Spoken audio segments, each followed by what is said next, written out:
Компания «Формула-55» дает старт новогодней мега-акции.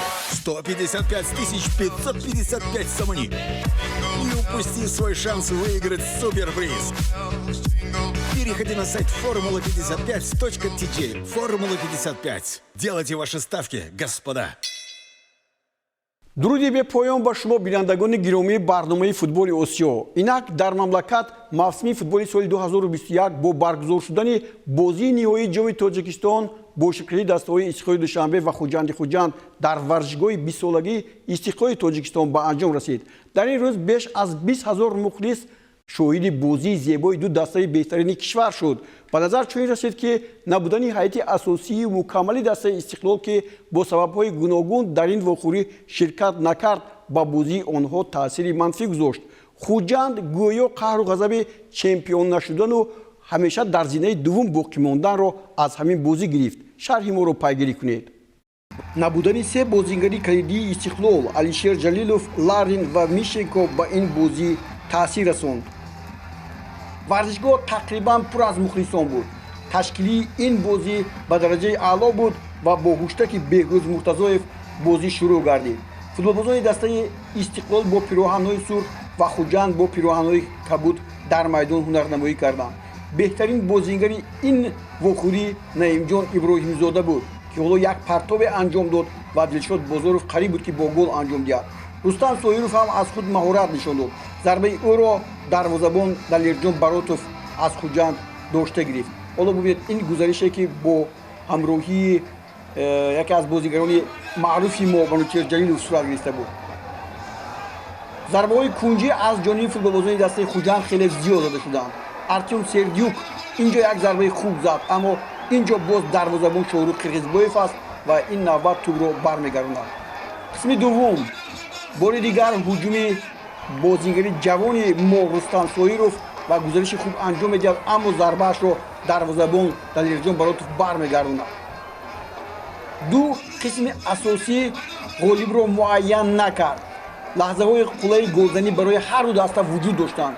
бори дигар ҳоло бубинед ин ҳамон ҳолати дигаре ки рустам соиров метавонист бо зарбаи ниҳоят хуб тӯбро ворид тӯри дарвоза кунад, аммо ин тавр нашуд. ду қисми иловагӣ ҳам шурӯъ гардид.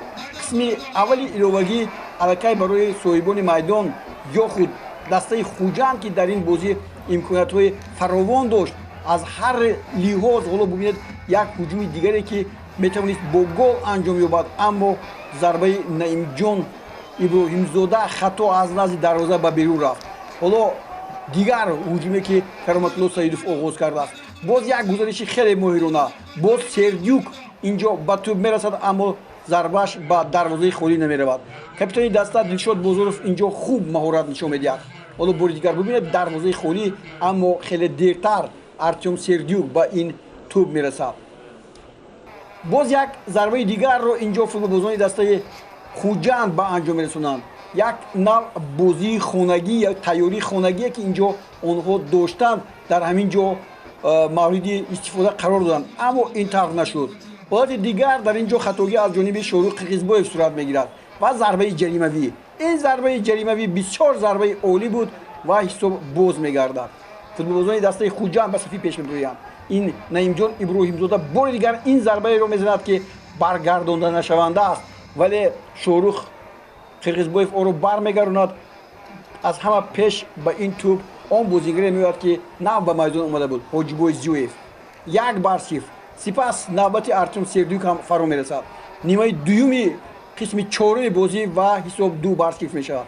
дар натиҷа дастаи хуҷанд дар ин мавсим тавонист ки яке аз ҷомҳоро ба худ ихтисос диҳад ва онро болои сар бардорад. ба мухлисони дастаи хуҷанд ин комёбӣ муборак бошад. чун дар бораи бозии ниҳоии ҷоми тоҷикистон ҳарф задем, дар ин самт ба бозиҳои ниҳоии ҷоми кишварҳои ҳамсоя низ таваҷҷӯҳ кардем.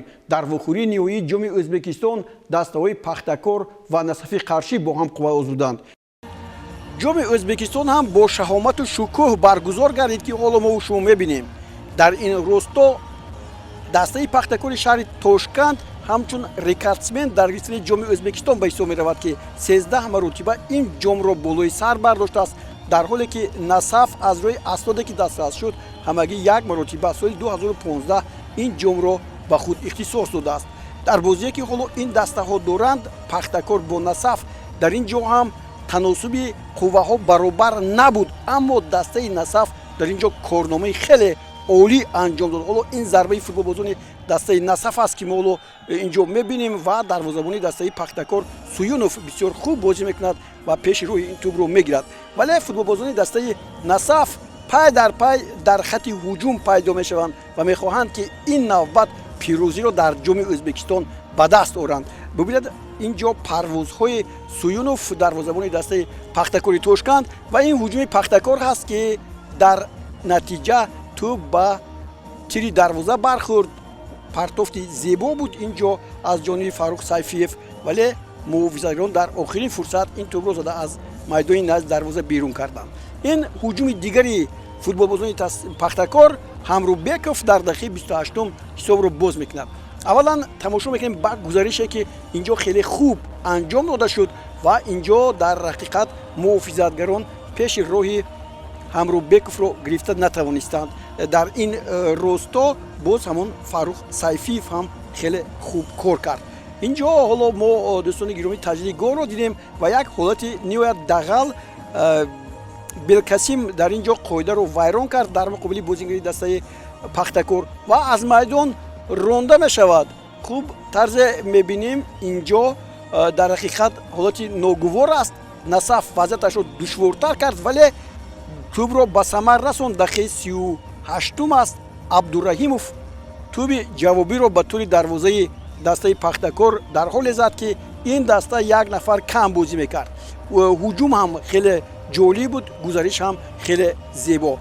футболбозони дастаи Насаф бори дигар дар қисми дуввум дар дақиқаи 75 тавассути зарбаи Ғайбуллоев боз як маротибаи дигар дарвозаи дастаи Пахтакорро рахна карданд ва ҳисоб 1-2 ба нафи Насаф шуд ва Насаф ин пешравиро ҳимоя кард то ба анҷоми вохӯрӣ ва тавонист ки бори дигар ба гирифтани ҷоми Ӯзбекистон сарфароз гардад. ин ҷо мухлисон омадаанд ва бубинед расми тантанаи ҷом ба дастаи Насаф ки аз рӯи аснод дуюмин ҷомаш аст.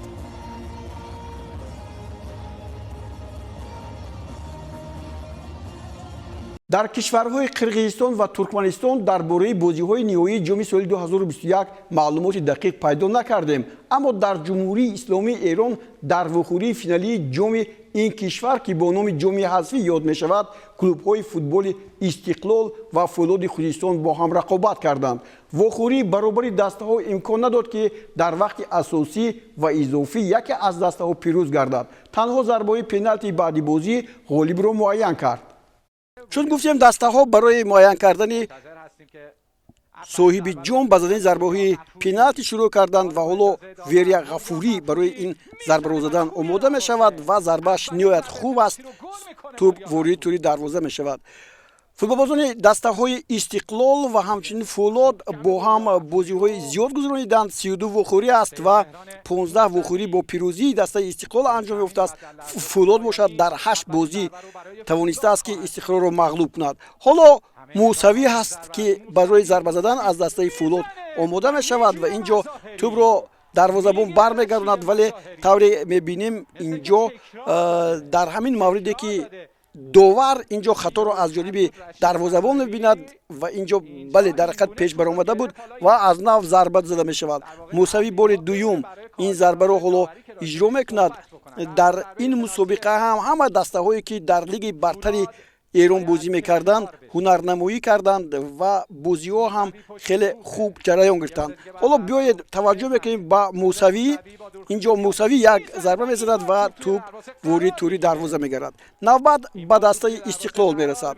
гуфтем ин вохӯрӣ ниҳоят ҳассос буд ва наметавон гуфт ки дар ин ҷо касе аз касе бартарӣ дошт, чун Истиқлоли Эрон дар бозиҳои ҷом ҳам иштирок мекард ва ин ҷо ҳоло зарбаи Исмоилиро дидем.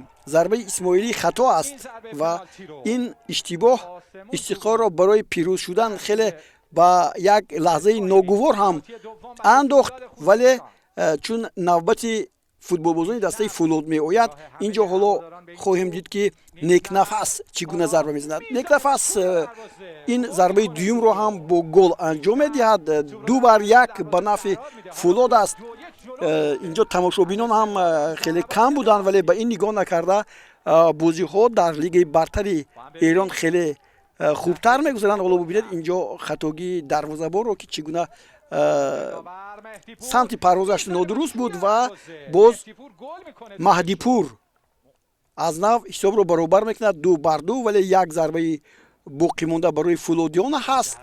инҷо мо ҳоло сармураббии ин дастаҳоро мебинем. Сармураббии дастаи Истиқлол буд ва инҷо Фулодион боз як зарбаи дурусту аниқро ба самар мезананд бо зарбаи Ансорӣ. боз 3-2 аст ва навбат ба футболбозони дастаи Истиқлол. ва инҷо бубинед дарвозабон моҳирона кор кард ва зарбаи Шуҷоионро баргардонид ва дар натиҷа боз як зарбаи дигар агар Фулод ба комёбӣ ноил шавад, Абдуллозода ҳоло барои ин зарба зада меояд инҷо дар экранҳои мо шумо ва Абдуллозода бо як маҳорати олӣ ин тӯбро ворди тури дарвозаи Истиқлол мекунад ва Истиқлол ба мағлубият дучор мешавад. инҷо Истиқлол ки албатта шукӯҳу шоматаш нисбат ба Фулод дар лигаи бартар ҳам дар футболи Эрон баландтар аст, ба мағлубият дучор шуд. чун ба таърихи бозиҳои финалии ҷоми Тоҷикистон ба бойгони барнома таваҷҷӯҳ кардем, навори соли 2014 ба дастамо расид ки дар вохӯрии ниҳоӣ дастҳои Истиқлол ва Регри Тадаз бо ҳам вохӯрда буданд. ёд доред дар ҳайати дастаҳо кадом бозигарон ҳунарнамоӣ мекарданд ва ин бозӣ бо кадом натиҷа ҷамъбаст шуд? Тамошо мекунем. пеш аз оғози мусобиқа дар конфронси матбуотӣ сармураббии дастаи Регри Тадаз Алишер Ҳақбердиев арз кард ки аз аввали мавсим 9 нафар бозигарони асосии Регри Тадаз дастро тарк карданд ва футболбозони ҷавон аз ҳайати дуввум бори вазнии чемпионати имсолиро ба дӯши худ гирифтанд. ва умед дорад ки дар бозии ниҳоӣ ин ҷавонон дар муқобили чемпиони имсолии мамлакат аз тамоми имкониятҳо истифода бурда маҳорати худро дар назди мухлисон нишон хоҳанд дод. Сармураббии дастаи Истиқлол Мубин Эргашев ки дар ҷараёни чемпионати имсолия дар ягон бозӣ мағлуб нашуда танҳо 2 вохӯриро мусовӣ карда буд, аз бозӣ дар пеш истода низ ба ғалабаи дастааш шакку шубҳае надошт. дар ҳузури 7000 мухлис бозӣ ҳам шурӯъ шуд. дар дақиқаи 12 ба Хуршед Маҳмудов муяссар шуд ки ҳисобро боз кунад. дар дақиқаи 22 ба капитани дастаи Истиқлол ки бешубҳа беҳтарин бозигари ин вохӯрӣ буд муяссар шуд ки бартарии истиқлолиҳоро бо голи дуввум анҷом диҳад. Аҳтам Ҳамроқулов баъди зарбаи кунҷӣ аз канори рости майдон бо зарбаи сар ҳисобро тағйир дод. 2-1. дар ин лаҳзаҳо бозӣ хеле тезу тунд шуд. регариҳо мехостанд ҳисобро баробар кунанд, аммо дар дақиқаи 43 ба бозигари ҷавону умедбахши Истиқлол Ромиш Ҷалилов муяссар шуд ки бо голи задаш умеди баробаркунии ҳисобро дар дили футболбозони Регри Тадаз барбод диҳад. голи дуввуми задаи Аҳтам Ҳамроқулов дар дақиқаи 48 ба бозӣ интригаи нав зам кард. шояд дар ин лаҳзаҳо дӯстдорони дастаи Хайри Ваҳдат ки имрӯз ба дастаи Истиқлол мухлисӣ мекарданд табъашон хира шуда бошад, зеро дар сурати ғалабаи Регри Тадаз дар ҷоми ҷумҳурӣ ин даста ҳуқуқ пайдо мекард ки Тоҷикистонро дар ҷоми конфедератсияи футболи Осиё ҳамчун дуввум дастаи Тоҷикистон муаррифӣ кунад. голҳои задаи Дилшод Восиев дар дақиқаҳои 81 ва 90 дастаи Регаро бо натиҷаи 5-2 ба шикаст рӯбарӯ кард ва Дилшод Восиев нишонзани беҳтарин дар мавсими соли 2014 бо 3 голи задааш хитрӣ намуд. ин ғалабаи чоруми Истиқлол дар гирифтани ҷоми ҷумҳурӣ мебошад. вохӯрии ниҳоӣ барои ҷоми мамлакат ба иди ҳақиқии футбол бо нишон додани маҳорати олии футболбозон таҷассум шуд. командаи мо бачаҳои ёша як хелеш якум бор финал баромадаганд. иншоалло бо остоста бо опит мегирам бо финалҳои хуб, бо иншоалло бо соли дига тайёрии хуб. табрик мекунем. салома бошед. шумо имконият дошед ки бо чанд гол дигар занед дар бозии охир. чаро ин тар голҳо зада намешаванд? хатти ҳимоя пурқувват аст мегӯед? ҳимояам този пурқувват аст. ин футбол аст. момент мешавад мезад, момент мешавад. шумо дигар гуфтед ки бозӣ бисёр вазнин мегузарад, сахт мегузарад. ҳамин тар ҳам шуд ба назари шумо? намедонам ба Истиқлол чӣ хела мо барои мо вазнин гузашт. хай бачаҳо чӣ коре ки тонистан ҳама чира нишон доданд. имконият буд ки боз гол зананд? буд ба футболбозони ҳарду даста аз ҷониби федератсияи футбол медалҳои нуқрагӣ ҷом ва медалҳои тиллои он супорида шуданд. роҳбарияти кумитаи ҷавонон варзиш ва сайёҳӣ раиси федератсияи футбол ба ғолиби мусобиқа ҷоми ҷумҳуриро дар мавсими соли 2014 тақдим карданд. ёдрас мешавем ки Регри Тадаз маротибаи 11 дар бозиҳои ниҳоии ҷоми Тоҷикистон ҳунарнамоӣ карда 6 маротиба соҳиби ҷом шудааст. маҳз дар бозӣ бо Истиқлол солҳои 2011 ва 2019 футболбозони Регри Тадаз бо натиҷаи 1-0 ва 6-5 ғалаба карда ғолиби ҷом шуда буданд. як маротиби дигар соли гузашта дар бозии байни ин дастҳо клуби футболи Истиқлол бо натиҷаи 2-0 пирӯз гардида соҳиби ҷоми Тоҷикистон гардид. миёни тимҳо дар ин поя Истиқлол шумораи ғалабаашро тавре гуфтем ба 4 маротиба расонд. футболбозони дастаи Регри Тадаз аз ҳама бештар 6 маротиба соҳиби ҷоми Тоҷикистон шуданд. хуҷанд бошад ба гирифтани ҷом 3 маротиба мушарраф шудааст. Дилшодҷон 2 маротиба ҷомро дар як сол доштанд. Инчунин ҷоми ҳатто 5 маротиба. Ин душвор нест? Не, хеле хурсанд ҳастем ки 5 маротиба ба даст овардем. Ва мехоҳем дар Кубоки Африка ин ҷом аз группа барем ва мухлисони худро шод кунем. имрӯз гӯем ба ҳайати дастае ки Регар бозӣ кард чӣ баҳо медиҳед бозии имрӯза? Хеле хуб ҳунарнамоӣ кардам. мо хурсандем ки Регар Тадаз хеле камони хуб аст ва дар оянда мехоҳем қувват шавад каматар. мақсуд шумо аз гурӯҳ баромадан дар Лиги Чемпионони Осиё? Албатта. Yeah, I'm very happy. I'm glad. I thank God for. ман ниҳоят хурсандам ва ин хурсандии ман беканор аст. боз чемпиони Тоҷикистон шудам ва ин навбат дар ҳайати Истиқлол. дар дастаи мо ҳама шароиту муҳайё аст. беҳтарин бозингарони лаёқатманд маҳз дар дастаи Истиқлол ҷамъ омаданд. дар бозии имрӯза Регар ҳам хуб ҳунарнамоӣ кард. дар Тоҷикистон дастаҳои хуб хеле зиёданд. ба ғайр аз Хайр, Хуҷанд, Регар Далерон ва Энергетик дастаҳои пурзоранд, вале мутаассифона Энергетик барҳам хӯрд. ман ният дорам ки паспорти тоҷикӣ гирифта дар дастаи мунтахаби Тоҷикистон ҳунарнамоӣ кунам. ин аз орзуҳои деринаи ман аст. Planning to play for the national team of. дӯстони гиромӣ дар ҳаминҷо барномаи навбатии футболи Осиёро ба анҷом мерасонем. мақсади мо тарғиби футболи Тоҷикистону Осиё аст. аз хабарҳои навин қафо намонед ва барномаи моро ҳар ҳафта дар ин рӯз тамошо кунед. бо орзуи хонаободӣ, таби хуш ва истироҳати бофароғати шумо барномааморо ба анҷом мерасонем. хайр то боздид, то барномаҳои оянда шоду пирӯз бошед.